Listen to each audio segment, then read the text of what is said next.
Hi, success is not final, failure is not fatal. It is the courage to continue that counts. It is the courage to continue that counts. Today is 5th of August 2020. Let us have a quick brief of all these important articles. Our reference material would be this The Hindu, August 5, 2020, Delhi edition, and the Indian Express, again August 5, Delhi edition. So let us begin. आज हम बात करेंगे ये सारे important articles के बारे में। First news is about Union Public Service Commission Civil Services 2019, इसके रिजल्ट्स अभी डिक्लेयर हुए हैं, will talk about it. Then second है Trump bars H1B visa holders from federal jobs, this is about H1B visa. 3 is more of the same, this is about ripple effects जो bilateral relations में आएगा because of this move। Fourth is language of unity, ये editorial है। यहाँ हम बात करेंगे national education policy 2020 के 3 लैंग्वेज फॉर्मूला पे। Fifth is about next in the valley, यहाँ हम बात करेंगे कि what should be the way forward in this Kashmir valley. Then sixth is rekindle Kashmiris lost and real connect, ये लीड आर्टिकल है the Hindu का। Seventh is about a step at a time, this is about Oxford vaccination, यहाँ पे हम WHO की findings and views भी देखेंगे। Eighth is about age old ruse, इसका मतलब है ये जो वॉलेंटरी डिक्लेरेशन करने के लिए BCCI ने एक प्रोविजन दिया है कि अंडर 19 अंडर 17 जो प्लेयर्स होते हैं वो अपनी राइट एज ग्रुप में प्ले करें। Then ninth is about worst seems over agriculture to blunt कोविड-19 इम्पैक्ट, कोविड-19 का इम्पैक्ट हो रहा है, सीवियर इम्पैक्ट है इकोनॉमी में, but the silver lining is this agriculture sector. Core industry में भी हमने देखा था फर्टिलाइजर्स के परफॉर्मेंस अच्छे हैं, agriculture could be the saviour. ये कुछ इंडिकेटर्स होते हैं जिससे हम गेज करते हैं economic health, economic condition, trends क्या है इकोनॉमी का। Tenth is about this age process of verification, ये कॉन्टिन्यू है, इसमें हम देखेंगे टेनर व्हाइट हाउस 3 टेस्ट, ये बोन्स होती हैं उनके थ्रू पता लगाया जाता है कि ये जो प्लेयर है ये किस एज ग्रुप में है। देन आज हम बात करेंगे कॉन्स्टिट्यूशन ऑफ इंडिया, इसमें पार्ट 3 फंडामेंटल राइट्स क्या इंश्योर्ड है, equality, freedom, exploitation, religion, educational rights and constitutional remedy. ये यस्टरडेज क्विज के आंसर्स हैं ज्योग्राफी, और आज के ये क्वेश्चंस हैं, इसमें हम इंडियन ज्योग्राफी के ये कुछ इंपॉर्टेंट क्वेश्चंस देखेंगे। दिस इज वोकैबुलरी और ये फिर ग्रामर है। आज से हम स्टार्ट कर रहे हैं पास्ट टेंसेस हम पढ़ रहे हैं। Today is this past simple.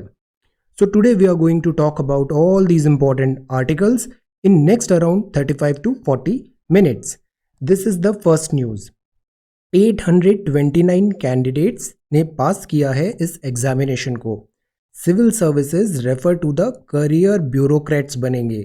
हमने क्लास 11th NCERT में देखा था, एक होते हैं पॉलिटिकल एग्जीक्यूटिव और दूसरे होते हैं परमानेंट एग्जीक्यूटिव। सिविल सर्विसेज के जो ब्यूरोक्रेट्स होते हैं ये होते हैं permanent executive branch of government. तो ये 829 अभी रिकमेंड हुए हैं for this permanent executive branch of government. ये जो एग्जीक्यूटिव होते हैं they are very very important in policy implementation, administration. तो ये बैकबोन है, स्टील फ्रेम बोला जाता है इसे एडमिनिस्ट्रेटिव मशीनरी का। अब यहाँ की सक्सेस स्टोरीज देखिए। सी UPSC जो सिविल सर्विसेज है, आई कीप ऑन टेलिंग, ये ग्रेट लेवलर है। ये हर सेक्शन ऑफ सोसाइटी, हर एज ग्रुप 21 और 31, हर एज ग्रुप में, हर सेक्शन ऑफ सोसाइटी में एक लेवल प्लेइंग फील्ड देता है और वाइड रिप्रेजेंटेशन को प्रमोट करता है। सक्सेस स्टोरीज हैं, ये प्रदीप सिंह जी हैं, इन्होंने टॉप किया है इस एग्जाम को, रैंक 1 होल्डर है। एंड सी द थॉट्स, इन्होंने कहा I will try to do something for the poor and contribute to the development of the country. This is the essence of this civil services, determination, grit and perseverance. So give your best and forget the rest. This news is been covered. IRS officer Pradeep Singh tops UPSC examination. So these are all success stories. Indian Express में भी see. So this is the thing about UPSC. Give your best and forget the rest. ये एक काफ़ी अच्छा platform है to offer your services and to society and to the country. Determination, grit and perseverance. Now, motivation होना चाहिए कि why you want to go for this civil services. What is your motivation? So let us try to answer this question. Write this thing. What's your motivation? You want to get into civil services? You want to become a career, this political, executive branch, bureaucrat? What is your motivation? This is the motivation. What is your motivation?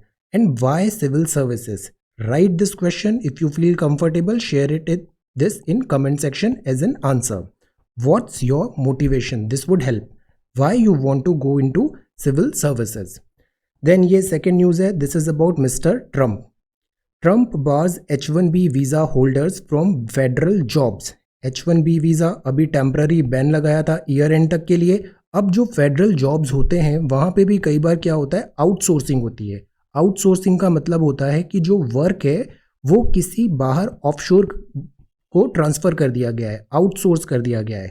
तो ये यहाँ पे अक्सर अभी political year भी है, election year है, तो he is giving this argument कि they will not tolerate firing of American for cheap foreign labour. और ये चीप फॉरेन लेबर आता है specially from this India and China.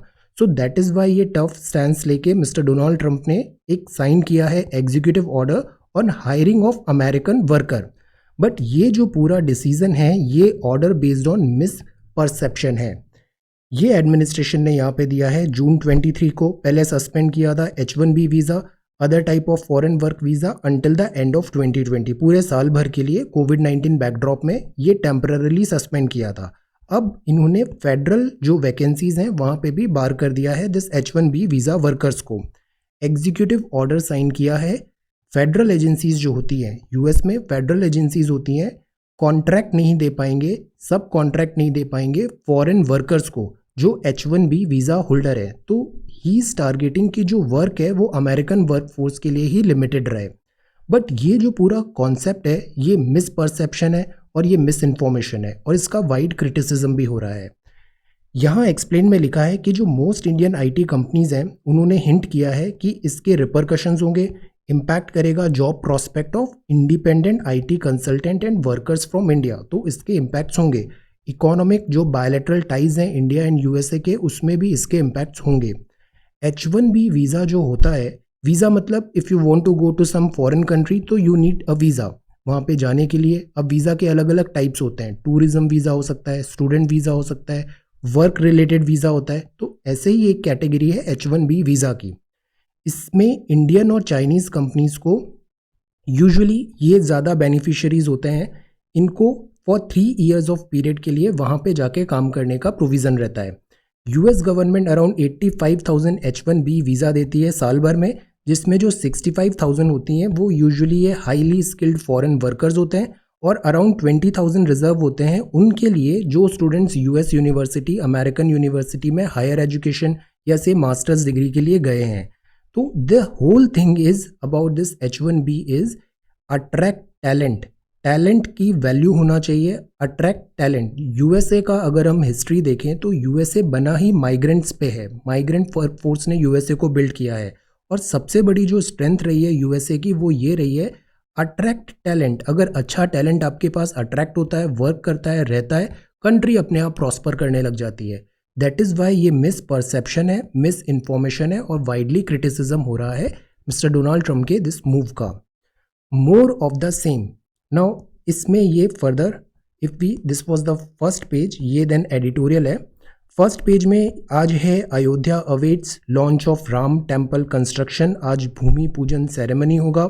Then यहाँ पे है कश्मीर, आज एनिवर्सरी है. चाइना ने कहा डोंट पॉलिटिसाइज नॉर्मल कोऑपरेशन. ये अभी हम एडिटोरियल में भी बात करेंगे इसका. Then this is page number 2. IIT Mumbai को सुप्रीम कोर्ट ने डांट लगाया था कि जो स्मोक टावर्स लगाने हैं उसमें डिले क्यों हो रहा है. तो आईआईटी मुंबई अभी ओवरसी करेगी smoke tower project in the capital. Centre ने अभी सुप्रीम कोर्ट का कहा. ये जो स्मोक टावर्स होते हैं बेसिकली ये फिल्टर्स होते हैं, लार्ज स्केल ह्यूज स्केल के फिल्टर्स हैं. We covered it a couple of days back. Then this is page number 3C. It is a wonderful platform to contribute to the society. That is why यहाँ पे क्या लिखा रहता है, services लिखा रहता है. Try to answer this question जो भी है ना, why you want to go into this civil services as a career में यहाँ क्यों आप जाना चाहते हैं. Then this is page number 5. Page number 5, Mumbai में काफ़ी ज़्यादा रेन हो रहा है. Rainfall is huge. Then this is editorial, more of the same, more of the same. यहाँ पे भी अगेन दिस की बात है, continuation जो H1B वीज़ा फेडरल जॉब्स में क्लोज किया है, इसके रिपल इफेक्ट्स होंगे, रिपल इफेक्ट्स होंगे बायलैटरल रिलेशंस में यूएसए एंड इंडिया के। नाउ यूएसए का अगर अपन मूव देखें तो वहाँ अभी इलेक्शन ईयर है, एक्सपेक्टेशंस ज़्यादा है, कोविड-19 का बैकड्रॉप है, unemployment is on rise, so that is why ये सारे मेजर्स लिए जा रहे हैं, पॉलिटिकल एंगल भी है इनका। यूएस जो है वो greatest source of economic resilience रहा है, और रिजाइलियंस क्यों होता है? वो इसलिए होता है because diversity of its people होता है। इकोलॉजी में एक हम टर्म देखते हैं बायोडाइवर्सिटी, ये widely accepted, we all believe कि जहाँ बायोडाइवर्सिटी ज़्यादा होती है वो ज़्यादा रिजाइलेंट सिस्टम होता है। तो same happen with economy as well, economy में जितनी डाइवर्सिटी ज़्यादा होती है, डाइवर्सिटी ऑफ पीपल है, तो वो इकोनॉमिक स्ट्रेंथ है। तो दैट इज़ वाई ये जो मूव है that is this misperception and misinformation. Then this is the second editorial, ये है language of unity. National education policy 2020 release हुआ, पॉलिसी अभी अप्रूवल हुआ है, ये पॉलिसी अभी लॉ बनेगा, डिस्कशन होगा, पार्लियामेंट में जाएगा, there is a long road. इसके हमने बेसिक्स सब समझे थे। अब यहाँ प्रॉब्लम आ रहा है 3 लैंग्वेज फॉर्मूला का, इसमें तमिलनाडु एंड सम स्टेट्स ने कंसर्न्स रेज किए हैं। प्रॉब्लम ये बता रहे हैं ये कि packaging as a means to promote multilingualism and national unity. India काफ़ी डाइवर्स कंट्री है, इंडिया में ऐसा कहते हैं हम थोड़ा हंड्रेड्स ऑफ किलोमीटर जाते हैं तो लैंग्वेज चेंज हो जाती है, टोन चेंज हो जाता है, लहजा बदल जाता है। तो इंडिया में बहुत ज़्यादा डाइवर्सिटी है लैंग्वेज, लिंग्विस्टिक डाइवर्सिटी है। आइडिया ये है कि ये 3 लैंग्वेज फॉर्मूला जो होगा ये मल्टीलिंगुअलिज्म और नेशनल यूनिटी को प्रमोट करेगा। गवर्नमेंट ये क्लैरिफाई कर रही है कि ये कंपलसरी नहीं है, बट कुछ स्टेट्स ऐसे हैं, अगर हमने 1947 और ऑनवर्ड अगर अपन हिस्ट्री ऑफ इंडिया देखते हैं तो वहाँ पे लैंग्वेज काफ़ी इमोटिव और सेंसिटिव इशू रहा है। लैंग्वेज के बेसिस पे फिर राज्यों का फॉर्मेशन भी हुआ था। तो स्टेट्स फियर करते हैं कि अगर 3 लैंग्वेज फॉर्मूला हम बनाएंगे, फॉर एग्जांपल तमिलनाडु में ये तमिल है और इंग्लिश है, इस दोनों पे इन्होंने एम्फेसाइज किया है, तमिल लोकल है, इंग्लिश पे भी एम्फेसाइज किया, तो तमिलनाडु का दिस इंग्लिश में काफ़ी अच्छी प्रोफिशिएंसी है उस स्टेट में इन जनरल। अब third language they are fearing कि हिंदी आएगी और ये एक गेटवे हो जाएगा, बैकडोर एंट्री होगा हिंदी का in their state, so that is why they are showing some concern apprehensions. ये जो मुद्दे होते हैं ये काफ़ी इमोटिव इशू होते हैं, ये पॉलिटिकल इश्यूज भी होते हैं। जब अपन पोस्ट दिस इंडिपेंडेंट इंडिया पढ़ते हैं तो उसमें देखते हैं स्टेट का रीऑर्गेनाइजेशन कमेटी होती है, जेवीपी कमेटी आती है एंड ऑल। तो शुरुआत में उन्होंने लैंग्वेज को नहीं, उन्होंने बोला था स्टेट्स बनेंगे according to administrative convenience, but फिर बाद में लैंग्वेज का मुद्दा भी काफ़ी ज़्यादा उठ के आता है बिकॉज ये इमोटिव और पॉलिटिकल इशू बन जाता है। So that is why there are so many things attached. Tamil Nadu ने यहाँ पे कंसर्न्स भी दिए हैं। नाउ इस पूरे बैकड्रॉप में जो सेकंड क्वेश्चन है वो ये है कि protecting language diversity in India, protecting language diversity in India, let us try to discuss this question. इसमें PIB में कपल ऑफ ईयर्स बैक एक बहुत अच्छा आर्टिकल आया था, I would be sharing that article in Telegram right now, PIB का है, उसमें जब इंटरनेशनल लैंग्वेज डे था तो एक आर्टिकल लिखा था, take clues from that article, add your own understanding, make it a unique answer, connect it with the syllabus and try to write this question. Language diversity ये बहुत ज़्यादा news में है, सिलेबस से भी कनेक्ट करता है, this is an important question. Linguistic diversity जो है वो क्यों ज़रूरी है मेंटेन करना, protecting language diversity in India, let us try to discuss this question.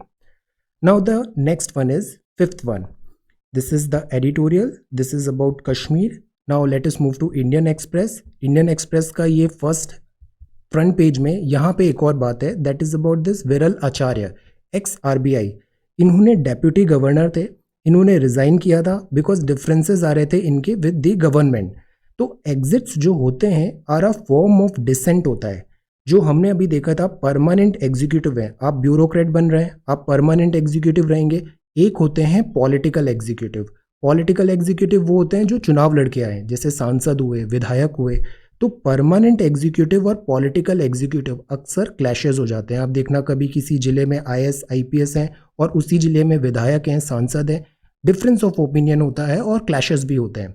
तो ये ज़रूरी है कि जो परमानेंट एग्जीक्यूटिव हैं दे ऑल्सो स्टेडफास्ट रहें अपनी ड्यूटी पे, and this political executive as well, और एक बैलेंस बना रहे. बट यहाँ पे अक्सर क्या होता है, डिसेंट होता है, nudge system into right path. तो गवर्नमेंट और जो ब्यूरोक्रेसी है regressing need to embrace market based economy. ये डिफरेंस ऑफ ओपिनियन थे.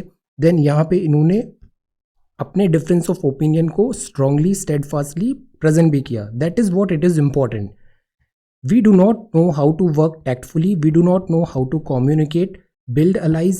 The point is, permanent executive also required to present their views and present their these things. There has to be a balance, permanent executive and political executive. This is about this Trump bars firms on federal funds from hiring H1B worker. Federal funds मिलते हैं और वो काम outsource कर देते हैं H1B workers को. इस बात पे ट्रंप ने यहाँ पे इन्हें स्टॉप करने का ट्राई किया है. टैकीज ऑन द रडार. ये Vivo, Chinese companies, Chinese investment, FDI, इस पर अभी बहुत ज़्यादा स्क्रूटिनी हो रही है. तो ये जो वीवो है, देन दिस वन प्लस है, देन दिस ओप्पो है, दीज आर ऑल मेन, इनका सेम कंपनी है ये तीनों.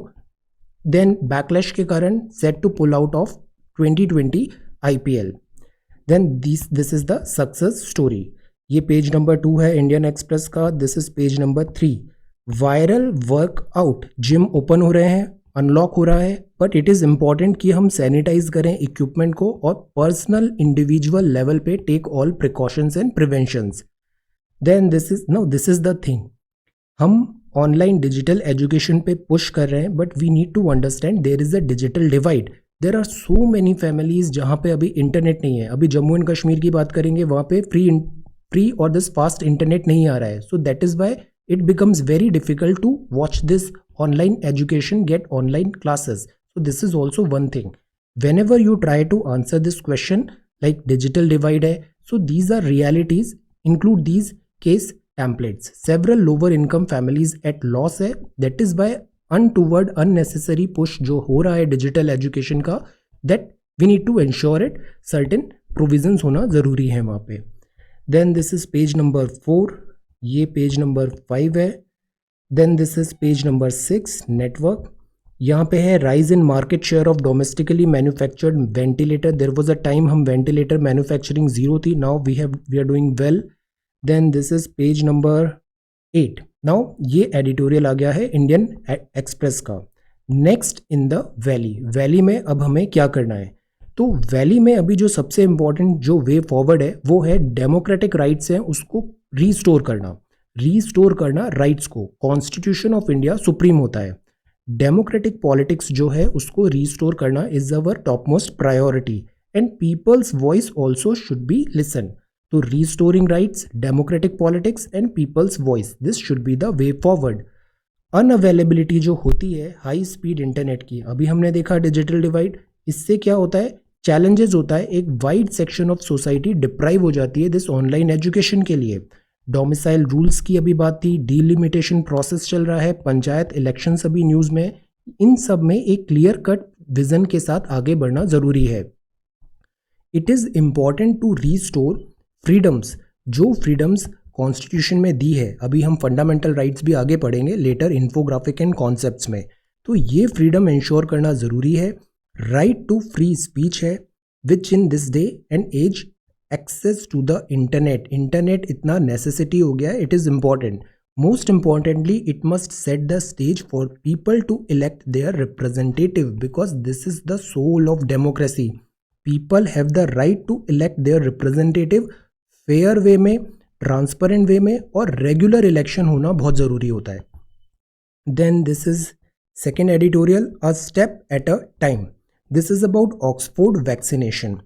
ऑक्सफोर्ड वैक्सीनेशन, बिफोर दैट ये द हिंदू का एडिटोरियल है, लीड आर्टिकल है ये, rekindle Kashmir lost in real connect. यहाँ ये बताया गया है कि दिल्ली को ज़रूरी है कि हम रिफ्लेक्ट करें स्ट्रैटेजीज, एम्फेसाइज करें to win hearts and minds in Kashmir. It would do well to revisit the past से क्लूज लेके हमें इस इमोशनल कनेक्ट पे एम्फेसाइज करना ज़रूरी है. देन यहाँ पे कुछ एग्जाम्पल्स दिए हैं कश्मीर हिस्ट्री, और जो फंडामेंटल बिलीफ है Kashmiris in the goodness and greatness of India, that need to be restored. ये क्लियर रीस्टोरेशन जो स्टेटहुड का है, दैट इज इम्पॉर्टेंट. और early conduct of fair election. No, this is the important thing, ये जो elections हैं, scope of our discussion, Panchayati Raj अभी हमने देखा था, इलेक्शंस अगर करेक्ट वे में होते हैं, फ्री एंड फेयर इलेक्शंस होते हैं, टाइम बाउंड मैनर पे होते हैं, तो ये विन होता है डेमोक्रेसी का। ये एसेंशियल है, first steps in that journey. Emotional bonding is important because emotional bonding is the strongest bonding. Then ये 7th है, इसमें डिफरेंट और सारी बातें कही गई है कि वाई इट इज़ इम्पॉर्टेंट कि हम रिफ्लेक्ट करें, रिकैलिब्रेट करें कश्मीर स्ट्रैटेजी को। This is about Ayodhya. Ayodhya में आज भूमि पूजन है, Ram Mandir temple. This is human rights protect करना ज़रूरी है जम्मू एंड कश्मीर लद्दाख में। Then this is page number 8। देन यहाँ पर ये WHO साइंटिस्ट ने भी हिंट किया है, कोविड-19 का जो वैक्सीनेशन है इसमें अभी टाइम लगेगा, it is not that easy. This is then about a step at a time. ये एडिटोरियल है द इंडियन एक्सप्रेस का। ये बात है ऑक्सफोर्ड वैक्सीनेशन का, इसने काफ़ी होप दिया है, बट यस्टरडे हमने पढ़ा था होप के साथ कॉशन भी ज़रूरी है, but it's too early to pronounce victory against the corona virus. Oxford की जो वैक्सीन है होप किया है, but it is too early.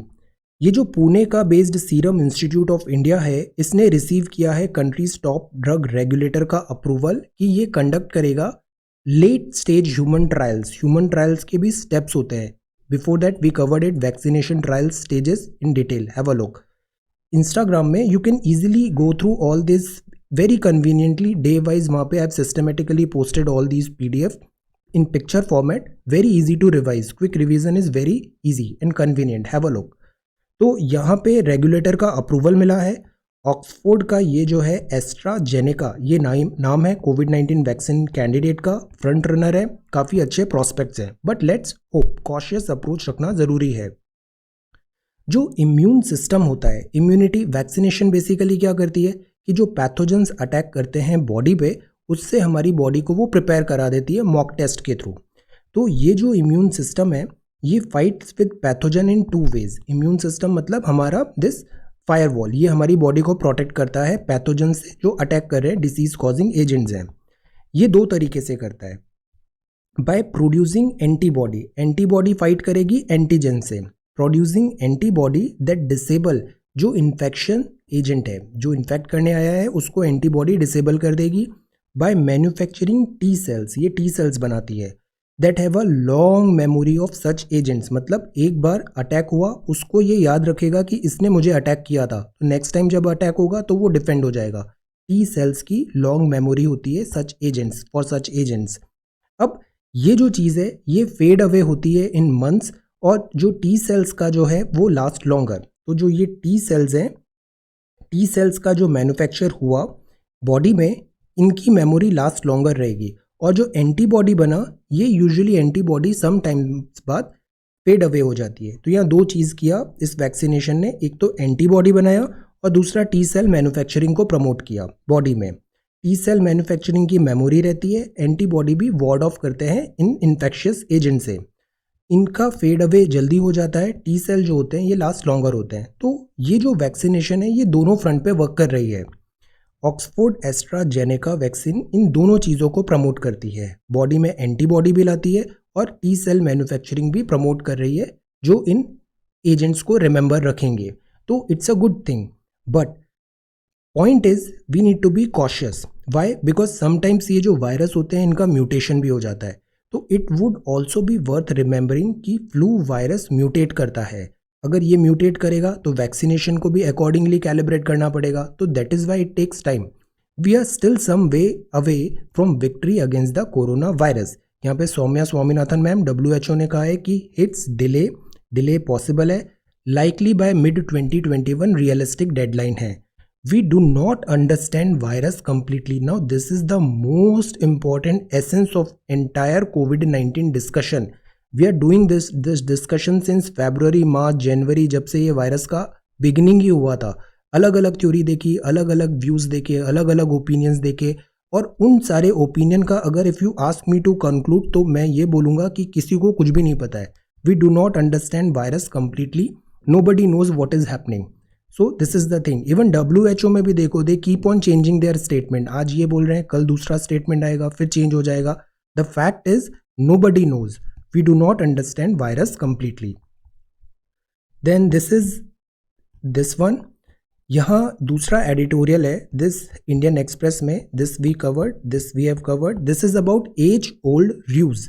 रूज मतलब छल, कुछ चीज़ें छिपाई गई है, that is not right, ethical unethical है। एज ओल्ड रूज मतलब उम्र को कम करके बताना। ये ऐसा क्यों होता है एज फजिंग? जैसे स्पोर्ट्स में अंडर 17 होते हैं, अंडर 19 होते हैं, तो मैनी अ टाइम्स प्लेयर जो एक्चुअल में 20-21 है उन्होंने एज कम करके अंडर 17 में खेल लिया। अब ये जो एज होती है इसमें 2-3 साल में भी बहुत ज़्यादा डिफरेंस आ जाता है। सी वी ग्रो, मैच्योरिटी एज के साथ आती है, बॉडी की जो कैपेबिलिटीज़ हैं वो भी एज के साथ डेवलप होती है। तो ये 1-2-3 साल का जो डिफरेंसेस हो जाते हैं उससे ये अनफेयर हो जाता है। इस अंडर 17 अंडर 19 जो टूर्नामेंट है ये पूरा पर्पस डिफीट हो जाता है।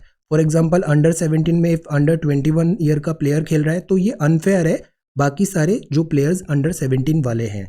दैट इज़ वाई ये एज कॉज ऑफ कंसर्न है।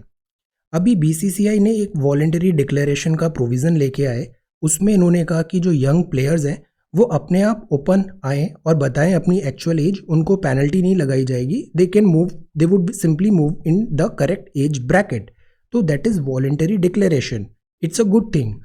एडिटोरियल में ये बोला है कि जो एज फजिंग है ये डीपर प्रॉब्लम है बिकॉज इसमें एथिक्स पे सवाल उठते हैं among those aspiring to play for India, because you know that it is unfair कि एक हर जैसे स्कूल में भी हम देखते हैं स्टैंडर्ड 5 का बच्चा है और एक स्टैंडर्ड 8 का बच्चा है, इन दोनों में कंपटीशन होगा तो that would not be a fair way. That is Y I keep on telling कि यूपीएससी में भी जैसे मिनिमम एज क्या होती है 21 होती है, जनरल में 32 ईयर का पर्सन भी उस एग्ज़ाम को लिख सकता है।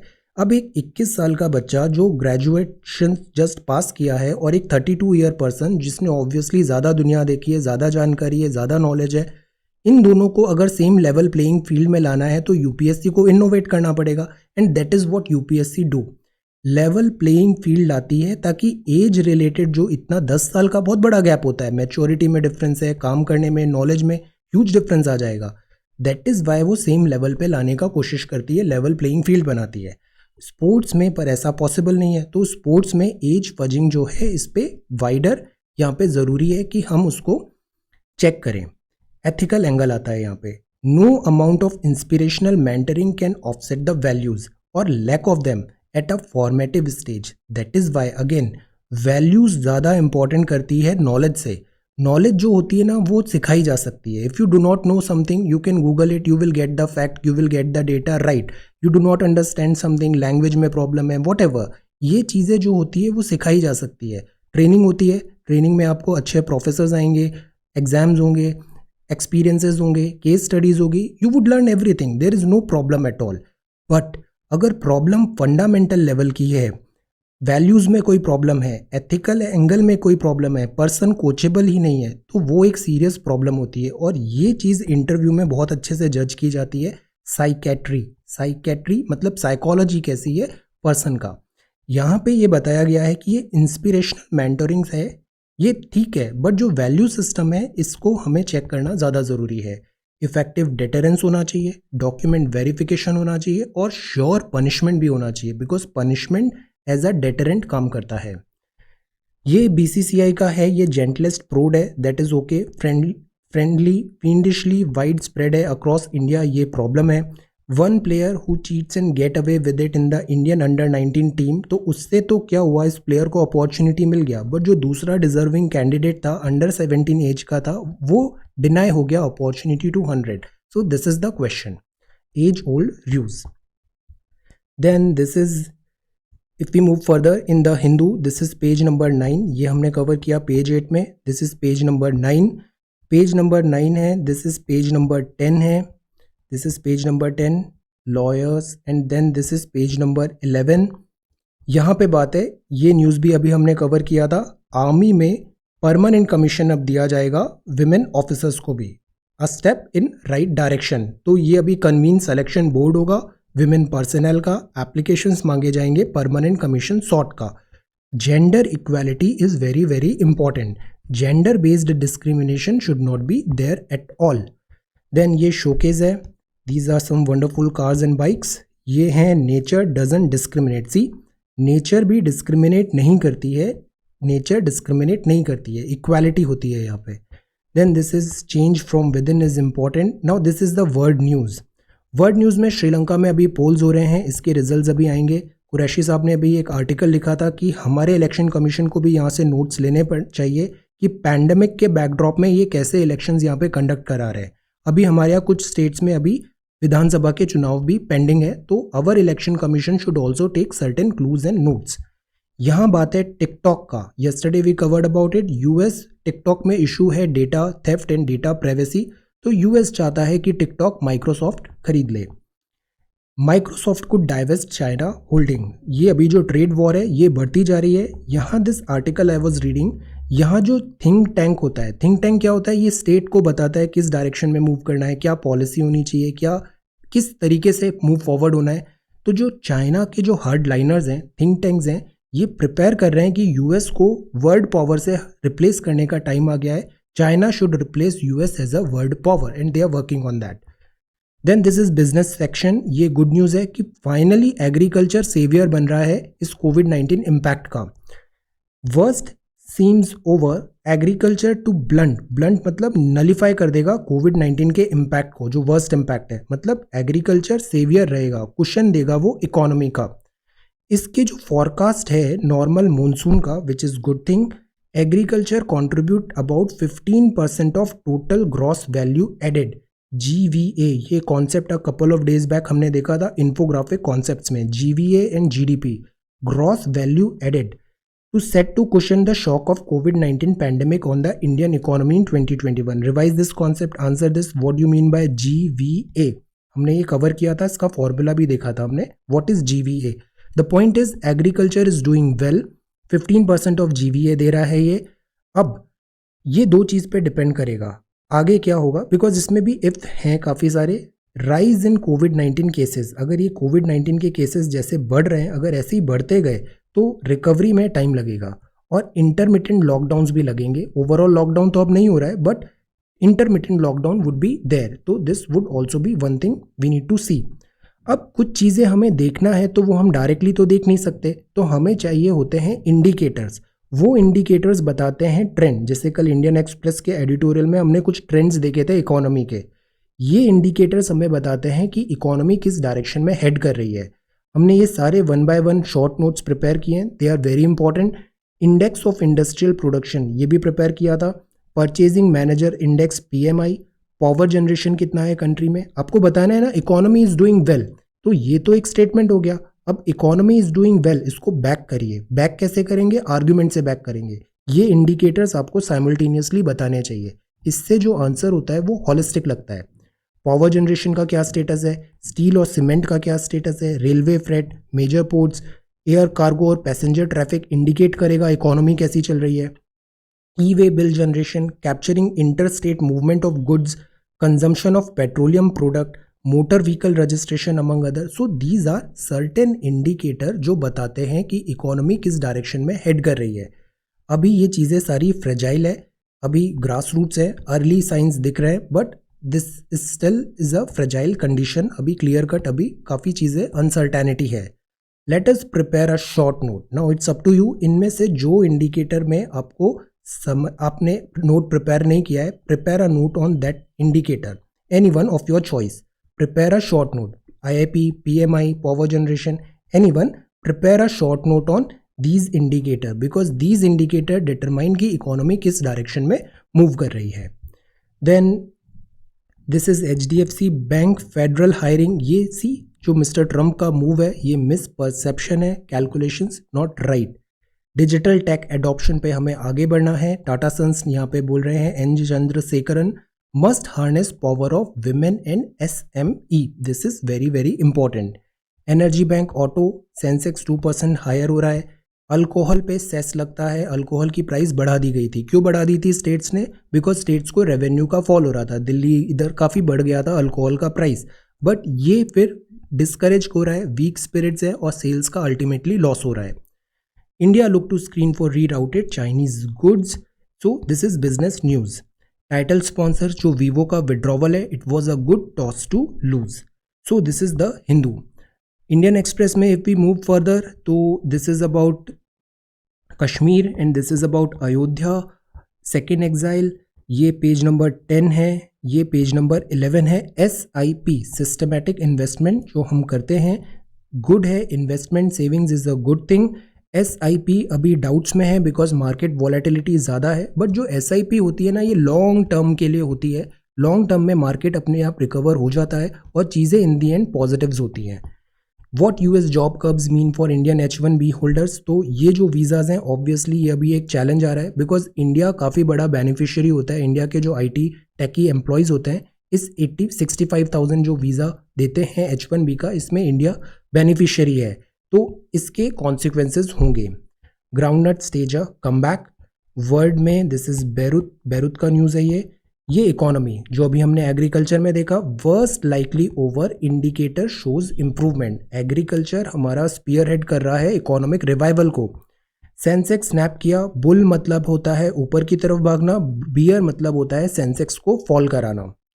Then this is sports. Now ये जो न्यूज़ है अभी एडिटोरियल में हमने देखा, ये प्रोसेस ऑफ जो वेरिफिकेशन है वो कॉम्प्लेक्स कैसे हो जाती है। हम कैसे डिटरमाइन करें कि इस स्पोर्ट्स पर्सन का एज क्या है, तो इसमें ये जो प्रोमिनेंट टेस्ट होता है वो होता है Tanner white house 3 TW3 test. ये BCCI ने अप्रूवल दिया है up to 60 years of age का, और AITA ने भी प्रपोज किया है। TW3 टेस्ट में क्या होता है, जैसे हम बड़े होते हैं तो हमारे पहले जो बोन्स होती है ना वो फिक्स्ड होने लग जाती है।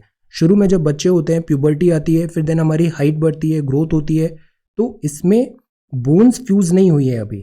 बट जब ये एंड होता है हमारा इस एज का, तो बोन्स फ्यूज हो जाती है, लॉक हो जाती है और फिर हाइट बढ़ना बंद हो जाती है। तो TW3 जो होता है वो एसेंशियली एक्सरे किया जाता है लेफ्ट रिस्ट का। लेफ्ट रिस्ट हाथ का चेक करते हैं कि ये बोन फ्यूजन कितना हुआ है। एक एज के बाद बोन फ्यूज हो जाती है बिकॉज ग्रोथ स्टॉप हो जाती है, हाइट बढ़ना बंद हो जाती है। सो बोन फ्यूजन हुआ है या नहीं हुआ है उसके अकॉर्डिंगली हम एज डिटरमाइन कर लेते हैं। जब हम नए बॉर्न होते हैं तो बॉडी में अराउंड 300 बोन्स होती है। एडल्ट में कितनी बोन्स होती हैं बताइए। स्मॉलेस्ट बोन कौन सी होती है बॉडी की, ये भी बताइए। 300 bones in the body. For example thigh bones जो है ये 3 पीसेज में होती है जब हम ग्रो होते हैं। फिर ये जो प्लेट्स होती है ना थाई में, ये फ्यूज हो जाती है एक एज के बाद। तो इस फ्यूजन से हम पता लगा सकते हैं कि इस पर्सन का एज कितना है। Once it's fused your height is stabilised, फिर हमारी हाइट ग्रो करना बंद हो जाएगा। By the time a boy is 17 and girl is 15, average bones would have fused completely. तो इस TW3 टेस्ट से हम प्लेयर्स एथलीट्स का एज डिटरमाइन कर सकते हैं। But the point is this is an approximate age. Puberty सबका different age पे हिट होता है, तो ये भी थोड़ा 1 और 2 ईयर प्लस माइनस हो सकता है, बट एक रफ अप्रॉक्सीमेटली एज हमें मिल जाती है। So this is the news. सो ये न्यूज़पेपर कवरेज है। इसके बाद हम आगे बढ़ें तो आज के इन्फोग्राफिक में हम देखते हैं constitution of India. Fundamental rights are very important. Polity में हमने ये अच्छे से पढ़ा है class 9th 10th 11th। These are very very basic things, fundamentals हैं। क्वेश्चन में कभी भी डाउट हुआ कि ये क्वेश्चन का आंसर से लक्ष्मीकांत में अलग दिया है, NCERT में अलग दिया है, जैसे कॉन्स्टिट्यूशनल राइट टू वोट का था, तो NCERT को यूजुअली प्रेफर किया जाता है। Again I am telling you, UPSC for a 21 year old जो जस्ट पास आउट हुआ है ग्रेजुएट से, जिसने सारी बेसिक चीज़ें पढ़ी है, फंडामेंटल्स आर स्ट्रॉन्ग, लेवलर है, सबको सेम फील्ड पे लाना है, सेम प्लेटफॉर्म पे लाना है, चाहे 21 हो या 31 हो। तो understand this thing, what is the scope and requirement of this examination. That is why you would see कि so many youngsters they do so well, जबकि बहुत ज़्यादा नॉलेज होने के बाद भी some people struggle. This is the reason. Focus on these basic things. आसान चीज़ों से काम होता है तो आसानी से ही करना चाहिए। Right to equality. Right to equality क्या बोलती है? बराबरी का अधिकार है। इक्वालिटी बिफोर लॉ है, इक्वल प्रोटेक्शन ऑफ लॉज है। इक्वालिटी है, लॉ के सामने सब बराबर होते हैं, कोई डिस्क्रिमिनेशन नहीं है। दैट इज वाई आंखों पे ऐसे पट्टी बांधी है कि कोई डिफ्रेंशिएशन नहीं होगा। Law means law, everybody is equal. Prohibition of discrimination है, ये वर्ड्स डिस्क्रिमिनेट नहीं होने चाहिए, रिलीजन, रेस, कास्ट, सेक्स और place of birth. Equal access होना चाहिए, shop, hotels, wells, tanks, bathing guards, road, there should not be any discrimination at all. Opportunity सबको बराबर मिलनी चाहिए। अनटचेबिलिटी इज अ क्राइम, इसका अबॉलिशन करना है। और जो टाइटल्स हैं इसका भी अबॉलिशन है। अभी अपन बेसिक टच कर रहे हैं बस यहाँ पे ये डिफरेंट राइट्स को, इनमें भी काफ़ी सारे डिटेल्स आते हैं। फिर होता है फ्रीडम। फ्रीडम में प्रोटेक्शन राइट है, स्पीच का, एक्सप्रेशन का, असेंबल पीसफुली का, बट ये जो राइट्स है ना ये एब्सोल्यूट नहीं है, क्वालिफाइड है। आपको फ्रीडम टू स्पीच दिया है बट ऐसा नहीं कि आप बुलिंग करोगे and unnecessary these things will not be accepted, तो these are qualified. Association union का है, फ्रीली कंट्री में मूव कर सकते हैं, किसी भी पार्ट में सेटल कर सकते हैं, जो जॉब चाहे वो आप कर सकते हो, बट अगेन कंडीशंस अप्लाइड। ये नहीं कि आपके पास डॉक्टर का पढ़ाई नहीं किया है एंड डॉक्टर का जॉब करने लग गए, नो। ऑक्यूपेशन, ट्रेड और business, protection in respect of conviction for offences, personal liberty, life का दिया है, ये बहुत इंपॉर्टेंट राइट है, इसका वाइडर रिप्रेजेंटेशन इंटरप्रिटेशन होता है। एजुकेशन का राइट है, अरेस्ट एंड डिटेंशन में आपको राइट दिया है, तो ये राइट बहुत इंपॉर्टेंट है, फंडामेंटल है वेलबींग ऑफ पर्सन के लिए। एक्सप्लॉयटेशन, इस पर भी हमने आंसर राइटिंग किया था। Prohibition of traffic in human beings and force labour बिल्कुल भी अलाउ नहीं किया जाएगा। Prohibition of employment of children in hazardous job भी बिल्कुल भी टॉलरेट नहीं होगा। Right to freedom of religion है। Conscious free profession, practice, propagation, आपको जो रिलीजन फॉलो करना है you can do it, profess कर सकते हैं, प्रैक्टिस, प्रोपोगेट कर सकते हैं। रिलीजियस अफेयर्स मैनेज कर सकते हैं, आपको किसी भी टाइप का कोई भी टैक्स नहीं देना पड़ेगा। Freedom to attend religious institutions है, worship in certain educational institutions. Culture, India बहुत डाइवर्स कंट्री है, तो कल्चर और एजुकेशन का भी राइट है। अपनी भाषा, आज का प्रश्न है ना, protection of language, culture of minority, minorities to establish educational institution. और ये सब राइट्स तभी इफेक्टिव होंगे जब इनके लिए कुछ सेफगार्ड दिया है। तो सेफगार्ड दिया है रेमेडी का, कि ये अगर राइट का वायलेशन हो रहा है, article 32 go to supreme court, article 226 go to high court, वो रिट्स इश्यू करेंगे। रिट्स भी हमने पढ़ा है, habeas corpus, mandamus certiorari, prohibition, quo warranto, so these are remedies. कल के क्विज के आंसर्स हैं, बेसिक चीजें हैं। मून जो होता है ये ऐसे एलिप्टिकल मूव कर रहा है, जब ये क्लोजेस्ट होता है तो पेरिजी होता है, क्लोज है तो परे है, पेरिजी है, और जब फारदेस्ट है तो अपोजी है। तो the right answer is a. ये पैटागोनियन डेजर्ट है, ये पैटागोनियन डेजर्ट है, तो जो पैटागोनियन डेजर्ट है ये अर्जेंटीना और चिली के बीच में है, अर्जेंटीना एंड चिली।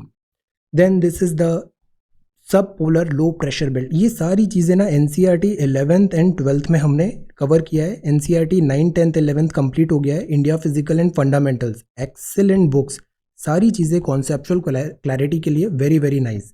तो ये हमने पढ़ा था वहाँ पे, ये आईटीसीजी बनता है, लो प्रेशर फिर हाई प्रेशर फिर लो प्रेशर फिर हाई प्रेशर, तो ये सब पोलर है। 0 डिग्री, 30 अराउंड, 60 अराउंड, 90 अराउंड, तो यहाँ लो है, फिर हाई हुआ, फिर लो हुआ, फिर हाई हुआ, तो ये लो कहाँ पे हुआ, सब पोलर लो प्रेशर पे। और विंड क्या होता है, जब प्रेशर डिफरेंस होता है तो high pressure to low pressure wind blow होती है, और उधर से ये सारी प्रिवेलिंग वेस्टर्लीज वहाँ से जनरेट होती है। फिर ओरोग्राफिक, ओरो का मतलब ही माउंटेन होता है, तो ओरोग्राफिक मतलब air is forced to rise upward by landform features. यहाँ माउंटेन आ गया, विंड ऊपर बढ़ेगी, वाटर कंटेनिंग कैपेसिटी कम होगी और बारिश हो जाएगी, और यहाँ पे शेडो पड़ जाएगा, यहाँ बारिश नहीं होगी। ये प्लैनेट्स होते हैं। सी, ये जो छोटा सा प्लैनेट दिख रहा है ना, ये अर्थ है, इसके छोटे से देन प्लैनेट में, इस छोटे से प्लैनेट में, एक कॉन्टिनेंट में, एक शहर में हम लोग रह रहे हैं, इंडिया है। So see the size, enormity of this universe.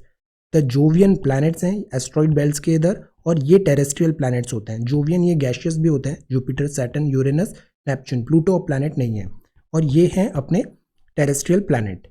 आज का जो क्विज है इंडियन ज्योग्राफी का, डंकन पैसेज कहाँ पर है, वेरी इजी क्वेश्चन, कहाँ पर है डंकन पैसेज। इसका सप्लीमेंट्री भी आप पढ़िएगा, मिनिकॉय, अंडमान निकोबार, साउथ अंडमान और लिटिल अंडमान। डंकन पैसेज कहाँ पर है। फिर लार्जेस्ट लगून कौन सा है, लगून भी हमने पढ़ा है, लगून कैसे फॉर्मेशन होता है, इनमें लार्जेस्ट कौन सा है इन सब में। Then third is which of the following cities in India will have mid day sun exactly overhead only once a year. Sun का एपरेंट मूवमेंट हमने देखा था, एक्चुअल नहीं है, एपरेंट है, तो किस सिटी में ऐसा होगा। ये होती है रेगुर। रेगुर का मतलब कौन सी सॉइल होता है, टाइप्स ऑफ सॉइल में।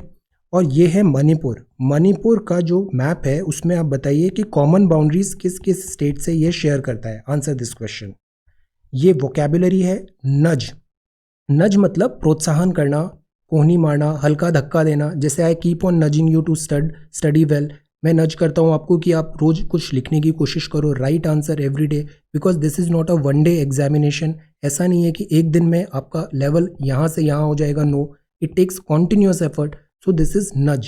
नज means to encourage do something. This is backlash. Backlash मतलब विरोध होना, तीखी प्रतिक्रिया होना, कॉर्पोरेट्स कोई डिसीजन लेते हैं अक्सर उसका फिर बैकलैश हो जाता है, तो this is backlash. Third is about this probe, जैसे प्रोब होती है किसी चीज़ की जांच पड़ताल करना, जांच करना, that is called this probe. Government probe हो रही है। यहाँ पे कैप्साइज है, कैप्साइज टर्म जैसे बोट्स होती है ये पलट जाती है, that is called this capsize. पलट देना, पलट जाना, दैट इज कैप्साइज होना। ये है डोल, गवर्नमेंट अक्सर डोल देती है। डोल मतलब होता है कि अनुदान दिए गए हैं, कुछ भत्ता मिला है, बेरोजगारी अनुदान है, दिस इज कॉल्ड दिस डोल, डोल। Okay, so this is vocabulary. आज ग्रामर में हम देखते हैं पास्ट है। पास्ट है मतलब ये प्रेजेंट है, अभी का टाइम है। पास्ट मतलब ये पहले की एक्टिविटी है। फ्यूचर मतलब बाद की एक्टिविटी है। प्रेजेंट मतलब आज के टाइम फ्रेम में वो काम हो रहा है। तो today we will talk about past, मतलब ये पहले हो चुका है, पास्ट में, इतिहास में हो चुका है ये चीज़। फॉर्म क्या होता है, इसमें हम यूजुअली जो वर्ब का बेस होता है उसमें ईडी लगाते हैं, डी और इरेगुलर वर्ब V2। अब जैसे डिड है, डिड कहीं पे यूज़ किया है तो अपन ईडी लगाएंगे या नहीं लगाएंगे? Answer this question. काफ़ी टाइम पहले मैंने ये बताया था, डिड के साथ ईडी लगता है या नहीं लगता है? Answer this. यहाँ पे जैसे शी टॉक्ड है, ईडी लगा है। ही वर्कड, पास्ट है, he worked hard all day, they bought a new car. इसके जो यूजेस होते हैं वो यूजुअली ऐसा होता है कि कोई एक्शन स्टार्ट हुआ और फिनिश हुआ पास्ट में, यहाँ शुरू हुआ और वहीं ख़त्म हो गया। We ate at lunch time, ये ओवर हो गया है तो यहाँ पास्ट यूज होगा। ये जो है हैबिट है या रिपीटेड एक्शन है, पास्ट हैबिट है। Like she worked in the library after school, पहले ऐसा वो करती थी कि she worked in library school के बाद, तो ये पास्ट की एक्टिविटी है। Ongoing action in the past है, like we lived in Rome for 2 years, हम 2 साल तक यहाँ पे रहे थे, ये भी पास्ट की चीज़ है। Past facts that are no longer true, like we read books more before the internet, this is again in the past. तो ये टाइमलाइन होती है इस पास्ट सिंपल का। तो ये है ग्रामर।